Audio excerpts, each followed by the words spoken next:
The Pitcairn Islands, a territory with a population smaller than the Wyoming state legislature. You probably haven't ever heard of them because why would you? What could possibly be interesting about this tiny, obscure territory in the South Pacific? Well, just you wait, dear viewer, while I tell you the tale of the Pitcairn Islands.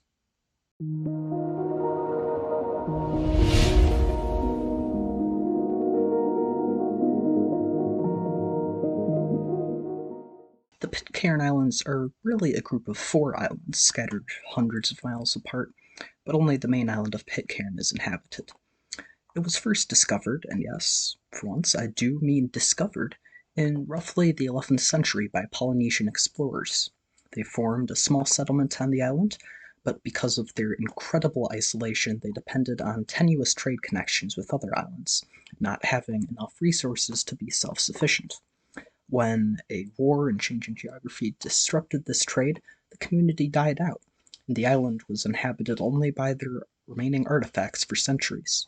As far as we know, it wasn't until 1606 when anyone else found this island. When it was rediscovered by a Portuguese explorer, oh god, I'm going to butcher this, Pedro Fernandez de Quiros, found them in 1606. However, nothing came of this because Pitcairn basically has one spot you can land on the entire island, and even then it's difficult to say the least. So basically, they just sailed away, not caring about it. This will become a common theme. In 1767, the British found it and named it Pitcairn after the son of the crew member who spotted it. Once again, they plotted it on their map and sailed off. Their map, however, did have a slight inaccuracy. They marked it as 2,892,521 and 3/4 star-nosed moles off its actual position, or 210 miles, if you prefer to use that system. This will become absolutely essential later on, but first, we have to talk about the Bounty. The Bounty was a British ship that sailed to Tahiti to collect breadfruit saplings, which apparently breadfruit tree is a real plant. Who would have known? It was a difficult voyage, and the captain wasn't particularly nice, to put it mildly. And so it's not hard to see why the crew was reluctant to leave the beautiful island and the even more beautiful woman they had found. They mutinied, and after sailing around for a while, rediscovered Pitcairn Island, uninhabited in 1790. All that remained of the previous Polynesian settlement was scattered archaeological artifacts. They stripped large parts of the ship for wood, but weren't sure whether or not to burn it. If they didn't, they would be easier to find, but if they did, they would have no way to leave. In the end, some guy just did it anyway, and everyone sort of went along with it since they didn't have much choice. It was an ideal haven for a band of mutineers, after all, having ample food, water, and fertile land to provide for them, along with the fact that it was very isolated and difficult to reach. The settlement was rediscovered in 1808 by an American sealing ship. Discovery of a bunch of completely isolated English-speaking people living on an island in the South Pacific led to absolutely nothing, at least for a long time. Frankly, the island was small, and nobody really cared. It took years just for the news to get back to Britain, and years more for them to do anything. It wasn't for over 2 decades before any British ships actually came to the island to investigate. In 1831, the island was briefly abandoned after the inhabitants asked to move to Tahiti, but they weren't able to adapt to life there. They had left a highly conservative, cut-off community where just about the only reading material was the Bible, which was the main source through which different islanders were taught English, and had been plunged into what one of the settlers said was an island full of, quote, immorality, saloons, vile dances, gambling, and scarlet women, unquote. They lived there for a full 6 months before returning.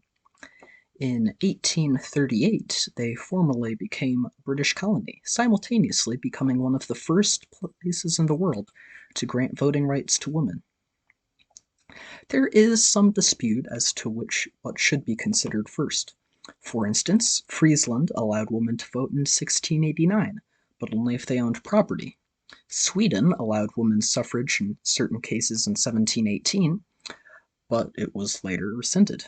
You could make a reasonable argument that Corsica counts, as during the extremely brief time it was an independent republic in 1755, it allowed for universal suffrage. However, its existence, as I said, was extremely short. New Jersey, a state, actually allowed for women's suffrage in 1776, but it was rescinded in 1808. So Pitcairn is at least fifth, depending on who you ask. Let me know what you think down in the comments.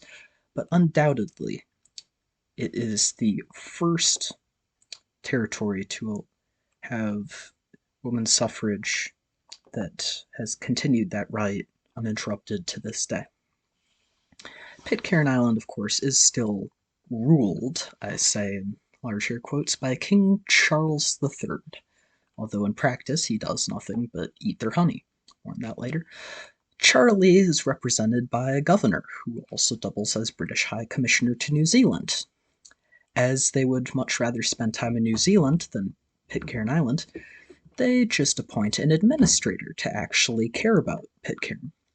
The administrator essentially serves as head of state for the territory and represent the interests of the governor, and through them King Charles, and through them Britain as a whole on the island. The governor, together with the Island Council, have the power to enact laws, as while the territory's defense and foreign affairs are managed by Britain, it is otherwise self-governing.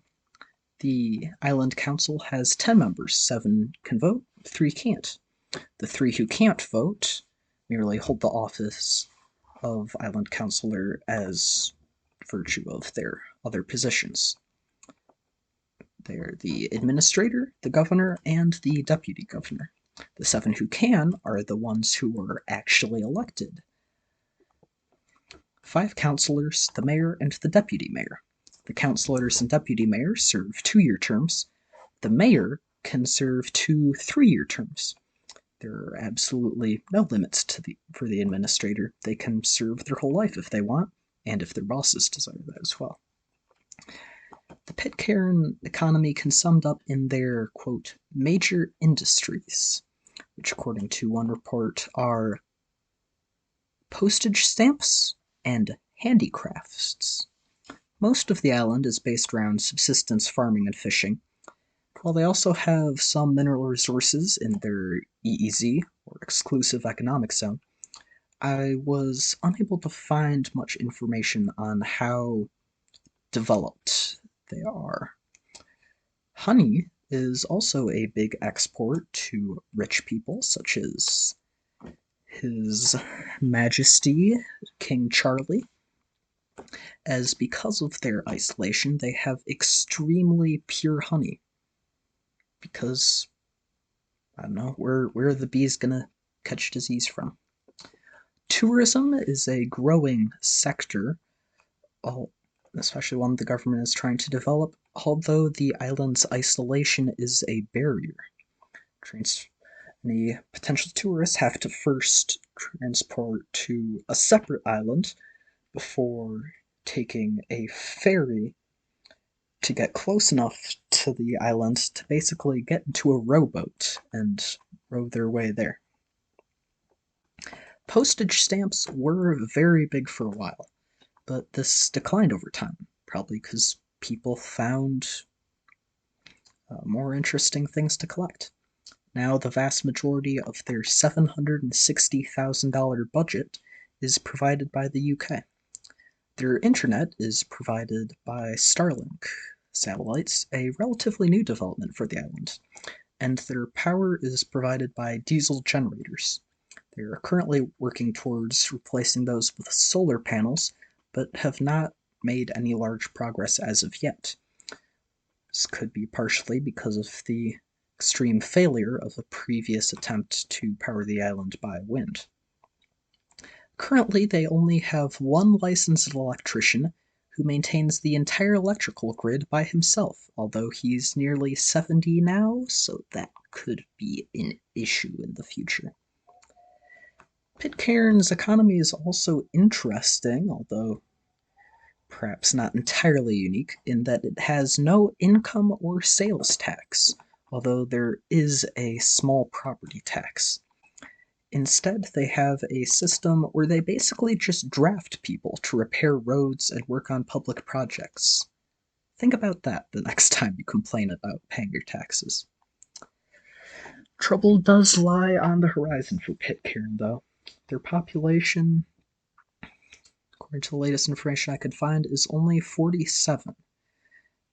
And not all of those people even live on the island full time. Population growth has been essentially non-existent, and those who have left have shown no interest in returning. The government has tried to attract migrants, but the requirements are, frankly, absurd, and as such, they have had no success. Anyway, that's the Pitcairn Islands. If you made it this far, either you enjoyed it or you fell asleep. Either way, consider subscribing for more content. Next in this series, we'll take a journey to the northwest and visit the Cocos Islands.